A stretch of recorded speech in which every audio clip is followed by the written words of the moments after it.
Bueno, hoy es martes de tercer grado, es martes del doctor Leopoldo Gómez, vicepresidente de Noticieros Televisa. Querido Leopoldo, ¿cómo estás? Buenas tardes. Muy buenas tardes, muy bien, mi querido Joaquín. ¿Cómo te va la vida? Me va bien, afortunadamente, ya contento de que el año termine. Sí, bueno, hoy es 5, le faltan 25, 26 días. Sí, exactamente, pero pronto, espero un poco antes que eso ya podamos estar vacacionando, unos 2 o 3 días antes que eso. Sí, espero que sí, ¿no? Faltan 20 días para Navidad hoy. Exactamente. En fin, oye, ¿y en el México real qué hay? No, pues ahora sí están pasando muchas cosas, ¿no? ¿Qué tal? Te las das cuenta de ellas todo el tiempo, Joaquín. Sí, ¿Qué te puedo decir del México real? Ahí es donde tú te mueves. Es la crónica diaria de ese mundo, la haces tú. Pues mira, Joaquín, yo lo que veo es que al final de cuentas, más allá de lo que está pasando en la coyuntura y de los nombres y apellidos de cada uno de los actores políticos y cómo se van acomodando ya en específico las piezas para el 18, lo que veo es que la contienda presidencial una vez más se perfila como un choque del establishment en contra de López Obrador, digamos. En ese sentido no será muy distinta la contienda de lo que fue 2006 y 2012. Creo que lo nuevo es que en esta ocasión el hartazgo social, la irritación, el enojo popular es mucho mayor que entonces. Creo que el reto nunca había sido tan grande para el establishment como lo será ahora. Además los tiempos han cambiado en el mundo entero, digamos. México no está solo en esta encrucijada, pues ya vimos lo del Brexit, hemos platicado también de la elección en Estados Unidos, y lo que vemos ahí es que al final de cuentas lo que se jugaba era la continuidad de las políticas públicas, digamos, avaladas por las élites políticas y económicas de esos países, y en ambos casos lo que vimos es que el descontento venció al sistema. Yo no sé qué va a pasar en México y no creo que nadie pueda predecir en este momento, probablemente ni siquiera un día antes de las elecciones, que vaya a suceder. Pero creo que vale la pena tratar de entender la posición que tienen, digamos, las fuerzas del establishment y las complicaciones, los enormes desafíos que enfrentan para poder comunicar un mensaje al final de continuidad, cuando la gente ya no parece querer más de lo mismo. Y en ese sentido encontré un artículo muy interesante en la National Review, esta revista conservadora que fundó hace pues ya muchísimos años, por los 50, William Buckley Jr., un artículo de Michael Brendan que identifica los desafíos para quienes abanderan la continuidad en Estados Unidos. Y me parece que hay paralelismos con México que son innegables. Y rescato algunos, Joaquín, un poco para tratar de entender cuáles, insisto, los desafíos de estas fuerzas. Y en el caso de México, esas fuerzas son esencialmente en este momento todos los partidos que no son Morena. Puede ser el PRI, puede ser el PAN y en algún sentido hasta el PRD. Bueno, pero regresando a este interesante artículo. Según el autor, el problema no es que los mainstreamers, como les llama a quienes proponen esencialmente la continuidad, el problema no es que carezcan de conciencia social o sentido público, sino esencialmente que les cuesta trabajo abandonar el discurso de siempre y ver más allá del añejo sistema, digamos. Y saben que hay problemas, no es que tampoco no los puedan identificar, creo que los pueden identificar perfectamente, pero típicamente la solución es más de lo mismo. En todo caso es una mejor gestión del mismo modelo, una mejor gestión tecnocrática, no es un cambio de paradigma, sino siguen moviéndose dentro del mismo paradigma, esencialmente el credo neoliberal.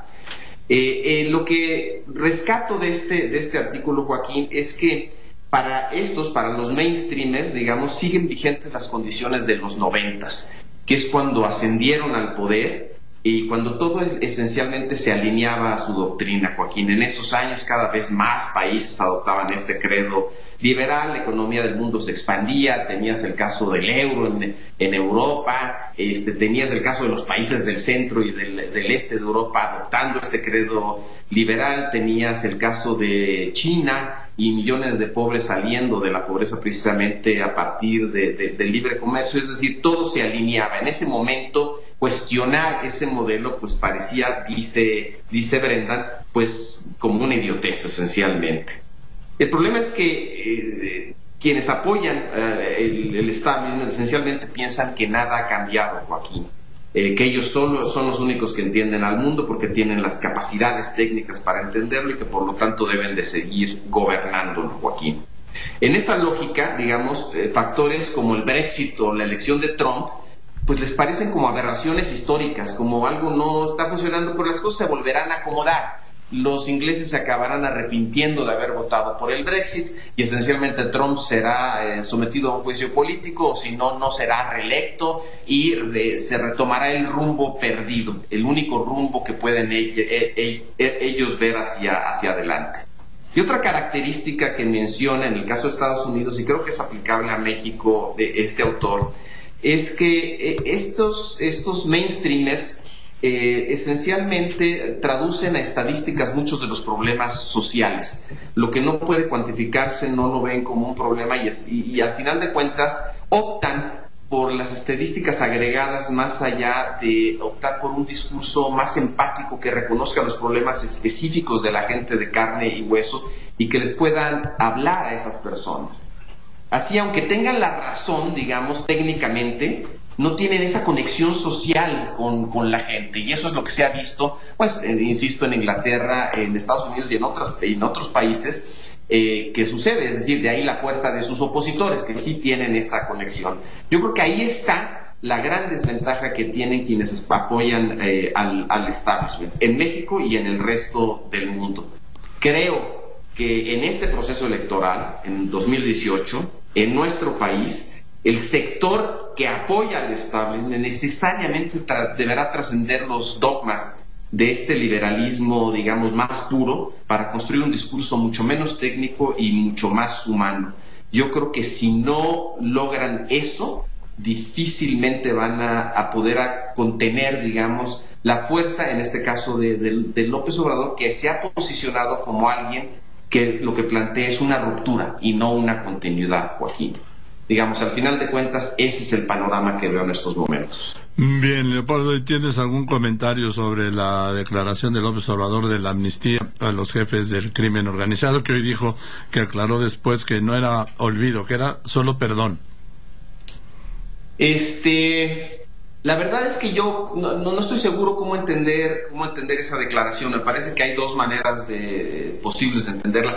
Por cierto, dicho sea de paso, no es que esté planteando eso como el único elemento o la única posibilidad para enfrentar el tema del crimen organizado. Digamos, habló de muchas cosas, una de ellas siendo el tema de una amnistía, considerar una amnistía.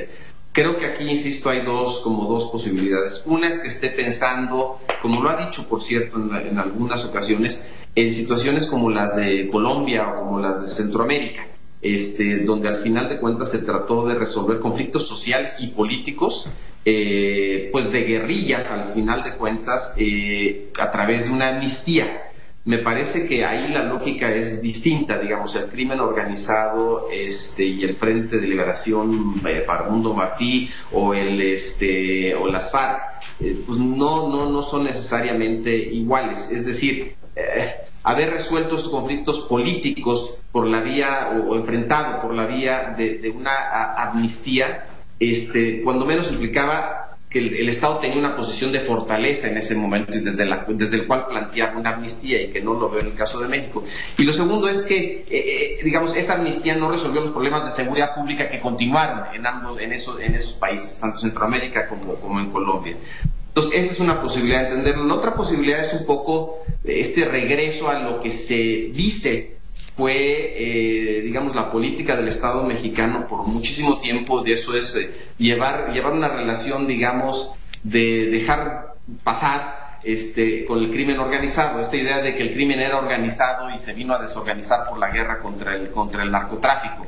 Y era organizado en el sentido que había también lo que ha llamado Jorge Castañeda esta Pax Narca, digamos, en donde pues esencialmente se le dejaba que pasaran las drogas a cambio de que no hubiera extorsión, de que no hubiera homicidios, digamos, al menos no se metieran con la población civil, etcétera. No sé en qué está pensando exactamente Andrés Manuel López Obrador, pero sí me parece que por sí sola una amnistía, como quiera que se le interprete, no va a resolver el problema de inseguridad que tenemos en este país. Me parece que es un problema complejísimo, escapa a mí por mucho la capacidad mi capacidad de imaginación de cómo enfrentarlo, pero me parece que tendrán que ser muchas piezas que se acomoden y no solamente una, ciertamente no una amnistía, Joaquín. Ahora sería interesante saber la opinión de los empresarios que apoyan a Andrés Manuel López Obrador, que yo he buscado y ninguno me ha querido contestar, Leopoldo, sobre esta propuesta.